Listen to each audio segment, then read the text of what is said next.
குகைக்கு மேல சிவலிங்கம் இருக்குது இல்லைங்க? அது வந்து எப்படிங்க ஒரு கொங்கண சித்தர் வழிபட்டது இல்லைங்க. அது அது வந்து கொங்கண சித்தர் வச்ச, அதாவது கொங்கணரு போகரு. ஏன்னா இங்க நவபாசனம் முருக போகர் செய்யறதுக்கு கரூராரும் கொங்கணரும் உதவி பண்ணியிருக்காங்க. அந்த மூலிகையை எடுத்து இங்க பொன் விராலின்னு ஒரு மூலிகை இருக்கு, அபூர்வமான மூலிகை. அது இருக்கிறதெல்லாம் நான் காட்ட மாட்டோம். அந்த மூலிகையை கொண்டு போய் அரைச்சி அவர் மேலே அபிஷேகம், சிவலிங்கத்தை பிரசிஷ்டை பண்ணி அபிஷேகம் பண்ணி எடுத்துட்டு போயிட்டாங்க. மன்னர்கள் காலத்தில் அந்த சிவலிங்கத்தை உடச்சி எரிஞ்சிட்டாங்க. எங்கேங்க? இந்த மேலே டாப்ல இங்கேங்க மேலே டாப்ல இருந்ததுங்க. அதுதானுங்க. பின்னாடி குகைக்கு மேலே கல் இருக்கும். ஒன்று பிரம்மா, விஷ்ணு, சிவன், 3 கல்லும். அந்த சிவன்கிற கல் வந்து இந்த கட்டவரல் இந்த அளவுல தான் நிற்கிது. எந்த சாமிங்க? மேலே நிற்கிற பாறை மேலே பார்த்தீங்கன்னா 3 கல் இருக்கும். பெரிய பாறை இருக்கு, அது மேலே 3 கல் இருக்கும். இந்த கட்டவரல் அளவு தான் தரையில் முட்டி இருக்கு, இந்த பாறையில் முட்டி இருக்கு, அவ்வளோ ஹைட்டில். ஆனால் எதுவும் ஆகாமல் அப்படியே இருக்கு. அது மேலே தான் நாங்கள் கார்த்திகை ஜோதி அன்னைக்கு தீபம் போடுவோம். இப்போ வந்து உடச்சவரு அந்த சிலையை வந்து அவங்க உடைச்சிட்டாங்க. அந்த லிங்கத்தை எங்கேயே எடுத்து தூக்கி போயிட்டாங்க. இல்லை, இப்போ அதனால வந்து சும்மா சிமெண்ட்ல ஒரு சிலை வச்சிருக்கு. குகைக்குள்ள சிவலிங்கம் இருக்கு. அந்த தவம் செஞ்ச கோவிக்குள்ளே அதுக்குள்ள ஒரு சுரங்கம் ஒண்ணு இருந்தது இல்லைங்க முதல்ல? அது வந்து இங்க இருந்து பழனி போறதுக்கு போகருக்கும் கொங்கணரும் பழனி போயிட்டு இருக்கு. அது ஒரு வழித்தடம். 1942 ஒரு 3 சாமியார்களும் 2 நாயும் உள்ள போனது. 2 நாயும் வெளியே வந்து செத்து போச்சு. உள்ள போன ஆளுக வெளியே வரல. அதனால அன்னைக்கு வந்து எங்க தாத்தா எல்லாம் சேர்ந்து அதை மூடுகள் போட்டு அதை மூடிட்டாங்க. உள்ள போறக்கு இல்லாம, பழனி போறக்கு இல்லாம மூடிட்டாங்க. சித்தர்கள் வந்து மனுஷனா போவாங்க, குறைஞ்சிக்குவாங்க, புழுவா பூச்சியா போயிடுவாங்க. நம்ம போக முடியுமா? அதனால அதை மூடிட்டாங்க.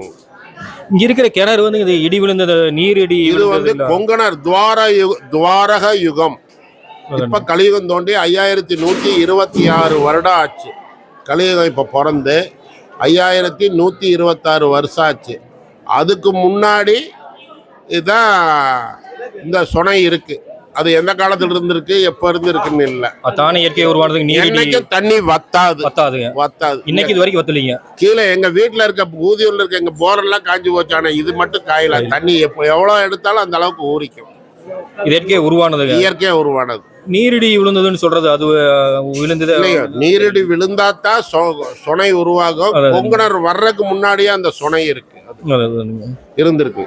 அது வந்து சும்மா உள்ள குழியாட்டம் இருந்தது, பெருசா அப்படியே போகுது. இப்ப தண்ணி இருக்க இடத்துல இருந்து 30 அடி ஆழம் இருக்கு. இன்னும் 30 அடி உள்ளுக்கு ஆழம். தண்ணி இப்ப இருக்கிறதுல இருந்து 30 அடி ஆழம் இருக்கு. ஒரு 30 அடி தாண்டினோன்னா ஒரு ஆள் உள்ள இறங்குற அளவுக்கு ஒரு குழி. அந்த இறங்கினோம்னா இப்படி கீழே கை போற அளவுக்கு ஒரு குழி இருக்கு. அது வரைக்கும் நாங்க உள்ள இறங்கி அந்த மண்ணெல்லாம் மோட்டரை வச்சு எடுத்துட்டு, இந்த குரங்கெல்லாம் இது பண்ணுது இல்லைங்க, அதனால அந்த குப்பையெல்லாம் வலிச்சுட்டு தான் இப்ப காம்பவுண்ட் செவர் கட்டிட்டோம். இப்ப வெளியில் இருக்க எந்த ஒரு இது உள்ள போறது இல்லையா. அற்புதமான தண்ணி, சூப்பரா இருக்கும்.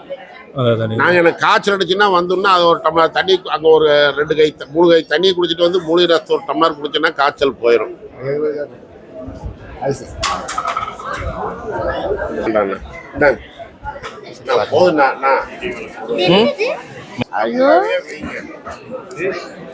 சின்ன பையன்ல வந்திருக்காருன்னு 20 வருஷத்துக்கு முன்னாடி வந்த போல சித்ரா பௌர்ணமி அன்னைக்கு நிறைய கூட்டம் வருங்க. அப்போல சேவல் கொண்டு வந்து அடசல் போடுறது, இந்த கிடாய் வெட்டுற மாதிரி முதல்ல இங்க வந்து என்னென்ன கொங்கணர் யாருன்னு தெரியாத வரைக்கும் எல்லாம் செஞ்சாங்க. நான் பொறுப்பேற்றதுக்கு அப்புறம் இது வந்து தவறு, சித்தருக்கு கோயில்ல இந்த கிடா வெட்டுறது அடசல் தவறுன்னு முடிவாச்சு. அதே நேரத்தில் இங்க மான் உள்ள வந்துருச்சு. இப்போ வந்து ஒரு 300 மான் இருக்கு இங்க. அந்த மான் உள்ள வந்தோன்னா ஃபாரஸ்ட்டும் வந்து தடை பண்ணிட்டாங்க. அதுக்கு முன்னாடி இந்த மலையிலிருந்து பச்சைக்கல் எடுக்க, அதை எடுக்க, விறகு வெட்டெல்லாம் இருந்தாங்க. இப்போ வந்து இது ரிசர்வ் ஃபாரஸ்ட்டாக அறிவிச்சிட்டாங்க. அதனால வந்து அவங்களும் இதை யாருக்கும் அனுமதிக்கிறது இல்லை, நாங்களும் அனுமதிக்கிறது இல்லை. இன்னொரு செவிலி செய்தி என்ன கதை என்னன்னாங்க, இங்க ஆடு மேய்க்கிற பயம் வந்து முயலை பிடிச்சி சமையல் செய்யும் போது உயிரோட போன மாதிரி. அதாவது இங்க சஞ்சீவி மூலிகை இருக்கு. அந்த குச்சி எடுத்து அந்த கிளாறும் போது அது துள்ளி குதிச்சு ஓடிருச்சு. சஞ்சீவி மூலிகையுடைய பவரே அதுதான். அது இருக்கு இங்க என் கையில கிடைச்சிருக்கு. சரி, நான் அதை 2-3 பேருக்கு பயன்படுத்திக்கிறேன். ஆனா சஞ்சீவி மூலிகைன்னு எனக்கு தெரியாது. அது போனதுக்கு அப்புறம் தான் ஐயோ இதுதான் சஞ்சீவி மூலிகை, எங்க ஓட்டோம்னா தெரியலன்னு அலைய வேண்டியதா இருக்கு. மதிமயக்கு கூடு இருக்கு, சஞ்சீவி மூலிகை இருக்கு. அவங்க மேல பட்டுச்சுன்னா, இன்னைக்கு காலையில பட்டுச்சுன்னா சாயங்காலம் வரைக்கும் எந்த நினைவும் இருக்காது. நம்ம அடிச்சாலும் தெரியாது, இருக்கிறத பிடுங்கிட்டு போனாலும் தெரியாது. அந்த மூலிகை இருக்கு, இதெல்லாம் இருக்கு. ஆனால் அதே மாதிரி விஷமுறி பாறை இருக்குது, அக்குப்பஞ்சர் பாறை இருக்குது. அதையெல்லாம் நான் காட்ட மாட்டேன். சந்திரகாந்தக்கல் பாறை மட்டும் முன்னாடி இருக்கிறத காட்டுவேன். ஏன்னா விஷமுறி பாறையை உடச்சி எடுத்துட்டு போயிட்டா என்னை கொண்டு போய் ஜெயிலில் வச்சாங்க ஒரு தடவை. அந்த மாதிரி நடந்துருக்குதுங்க. கேஸ் போட்டு அப்புறம் கோர்ட்டில் போய் சரிங்க பாம்பு கடிச்சுன்னு வந்தாங்க. அதை காப்பாற்றுறதுக்கு இப்படி ஒரு தண்டனையா என்ன அப்புறம் விட்டுட்டாங்க. அதுலேருந்து நான் யாருக்கும் காட்டுறது இல்லை. சரி சரிங்க. இங்கே இருக்கிற மூலையை பாரு, இங்கே ஒரு மூலையை இருக்குங்க. இந்த கீழேருந்து மேலே ஏறி வந்து அந்த கோயிலுக்கு பக்கத்துலேயே ஒரு பாதை இருக்குதுங்க. அந்த பாதையில் தான் வந்து மேலே குகைக்கு போகிறதுங்க. குகை பக்கத்தில் இருக்குது. அங்கே போயிட்டு உங்களுக்கு இந்த வீடியோ காமிக்கிறேன். மேலே எந்த அளவுக்கு ஜூம் ஆகுது தெரியலைங்க. இதுதான் மேலே வந்து அந்த உயரத்தில் சிவலிங்கம் இருக்குதுங்க. இங்கே தான் வந்து ஒரு கால் பாதமாட்ட தெரியுதுங்க. இதுதான் இந்த அவர் சொன்னார்லங்க கட்டவரல், என்ன சொன்னார், கட்டவரல் மட்டும் கட்டவரல் தாங்கி நின்றுருக்கிற அந்த பாறை. அந்த பாறை வந்து கட்டவரல் தான் தாங்கி நின்றுருக்கிற மாதிரி இருக்குங்க. மேலே அதுக்கும் போய் உங்களுக்கு காமிக்கிறேன்.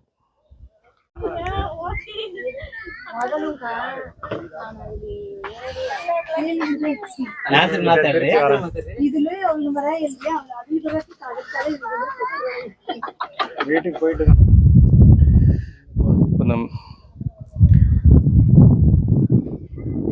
மேலே வந்த உடனே பார்த்தீங்கன்னா இதுலேயே ஏற மார்க் போட்டிருக்குங்க.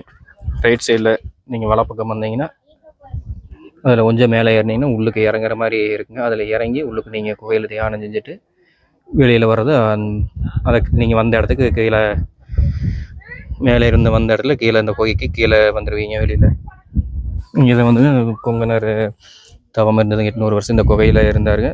இந்த குகையிலேருந்து இதுக்கு மேலே ஒரு சிவலிங்கம் இருக்குதுங்க. அங்கே யாரும் போக முயற்சி செய்ய வேண்டாங்க. பாருங்க இந்த ஏற மாதிரி போட்டிருக்கு. இதில் தான் உள்ளே போகணும்.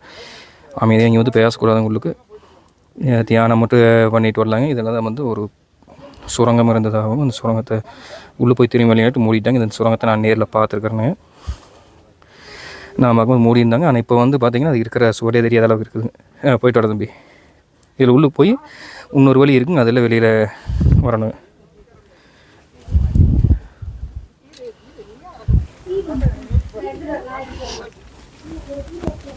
திருப்பி எட்டு பேசல நல்லா குழு குழுன்னு இருக்குது. உள்ளுக்கு வரும்போது என்னடா ஐஸ் கட்டி இருக்கிற மாதிரி பளிங்கல் இருக்கிற மாதிரி இருக்குதுங்க. இதான் வர்ற வழிங்க, கோயிலேருந்து வர்ற வழி. இது வந்து சுரங்கம் இருந்த இடம். இதில் அதிகம் பேச வேண்டாங்க. நான் தியானம் பண்ணிவிட்டு இப்போ வெளியில் போகிற வழியை மட்டும் காமிக்கிறேன். இது வந்து சும்மா வீடியோ மட்டும் பேசாமல் வருங்க. வழியை மட்டும் பாருங்கள்.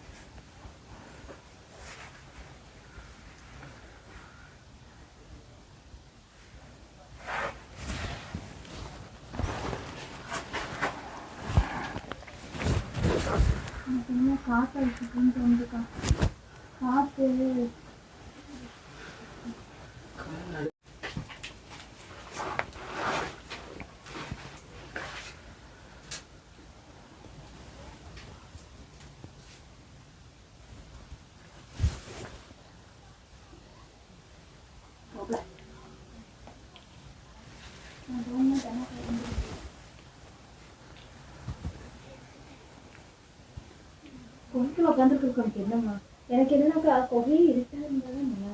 ஆமாம் இருக்காது. நீ போற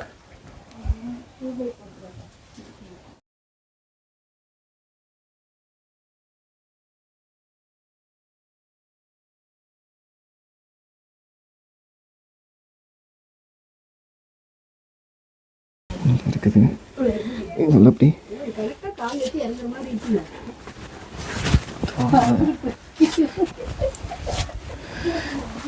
தகுந்து போகிற மாதிரி இருக்குது. லைட் போட்டுட்டியா? ஓகே.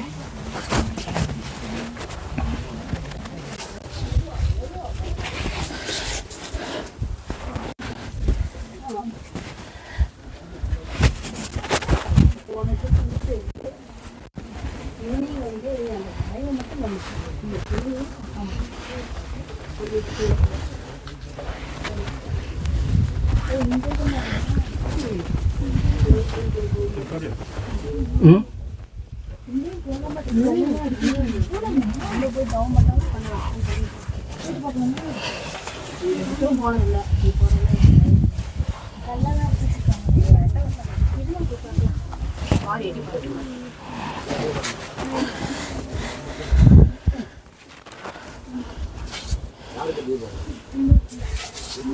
எப்படி இருக்கு? தம்பி சதீஷ் ஏய் பளிங்கு பாறையாட்டு இருக்குதுல்ல நல்ல வருன்னு பாறை தொட்டு பாரு.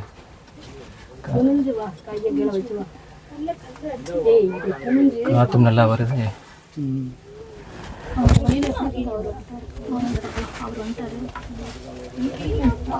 வீடியோ எடுக்கிறவா செல்ல வாங்கிட்டு இருக்காங்க.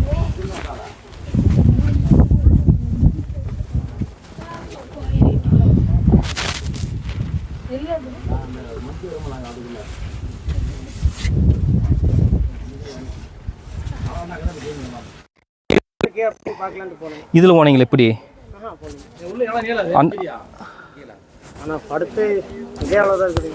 இது அதுக்குள்ளே போய் பார்த்தீங்களா? இதுக்குள்ளே போய் பார்த்தீங்களா?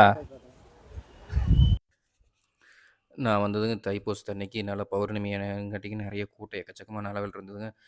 நான் மலைக்கு மேலே கோயிலுக்கு போயிட்டு வரும்போது கோயில் எல்லாரும் சாமி கும்பிட்டு நிறைய பேர் சாப்பிட்டு இறங்கிட்டாங்க. இன்னும் அதிக அளவில் மறுபடியும் கூட்டம் வந்தது. மறுபடியும் நிறைய வந்துக்கிட்டே இருந்தாங்க. சாப்பாடெல்லாம் தீர்ந்து மறுபடியும் எல்லாம் செஞ்சுக்கிட்டே இருந்தாங்க. ரெடி பண்ணி எவ்வளோ பேர் வராங்களோ அதுக்கு தகுந்த மாதிரி ரெடி பண்ணிகிட்டே இருந்தாங்க. இந்த கோயிலுக்கு நேர் இது மாதிரி வரும் இந்த வீடியோவில் இப்போ பார்க்குறது அந்த கல்லில் 2-3 பேர் கொண்டிருக்கிறாங்க பாருங்க. அது சந்திரகாந்த லேட்டாக மாட்டேங்குது. ம்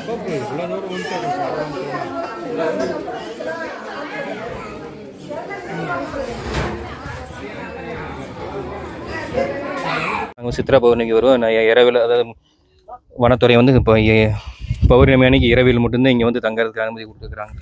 இங்கேயே எங்கேயோ ஒரு பக்கம் இதுலேயே படுத்துக்குனாங்க. பாருங்கள் எவ்வளோ ஒரு அருமையாக இருக்குது பாருங்கள் இந்த இடம். இந்த இடம் தான் நாங்கள் வந்து முதல்ல அந்த பௌர்ணமி அன்னைக்கு வந்தோம்னா இங்கே தான் ஈராவில் வந்து இந்த பாறையில் தான் படுத்துருப்போங்க. அதனால் இது வந்து எந்த இடம்னு உங்களுக்கு இந்த வீடியோவில் காமிச்சிருக்க மாட்டேங்க. இது வந்து கொஞ்சம் இல்லையோட இந்த இதுக்கு போகிறது ரொம்ப ஆபத்தாக இருக்குங்க. அதனால இடங்களில் ஓரங்களில் போகிறாதீங்க. எனக்கு கீழே செங்குத்தாக இருக்குங்க பாருங்க. இது அப்படியே இந்த அதோட பாறை வந்து நல்லா சரியான இறக்கமாக இருக்குது. அதனால் நீங்கள் வந்து இந்த இதுக்கு வந்தீங்கன்னா இந்த இதில் ஓரம் வந்துடாதீங்க. குழந்தைகளாம் வராத அளவுக்கு பார்த்துக்குங்க. அதே மாதிரி இந்த மலைக்கு மேலே இருக்கிற சிவலிங்கத்தை பார்க்கறக்கு யாரும் முயற்சி செய்ய வேண்டாங்க. ரொம்ப ரிஸ்க்காக இருக்குதுங்க. இன்னொரு இடம் சொல்லிடுறேங்க, இந்த மலைக்கு மேலே யாரும் ஏறி சிவலிங்கத்தை பார்க்கணுங்கிற முயற்சி செய்ய வேண்டாங்க. இந்த மலை மிகவும் அருமையாக இருக்குன்னு நீங்கள் வந்து அந்த சிவலிங்கத்தை பார்க்கணும்னு நினச்சிங்கன்னா கீழே அந்த கோயிலிருந்து பார்த்தீங்கனாலே உங்களுக்கு தெரியுங்க. அந்த சிவலிங்கம் தெரியுங்க. நீங்கள் அங்கேருந்தே கும்பிட்டுக்கலாம். இந்த வீடியோவை எல்லாருக்கும் ஷேர் பண்ணுங்கள். இதே மாதிரி வேறொரு வீடியோவில் பார்க்கலாம். நன்றி, வணக்கம். இது உங்கள் தமிழ் விவசாயிகள் யூடியூப் சேனல்.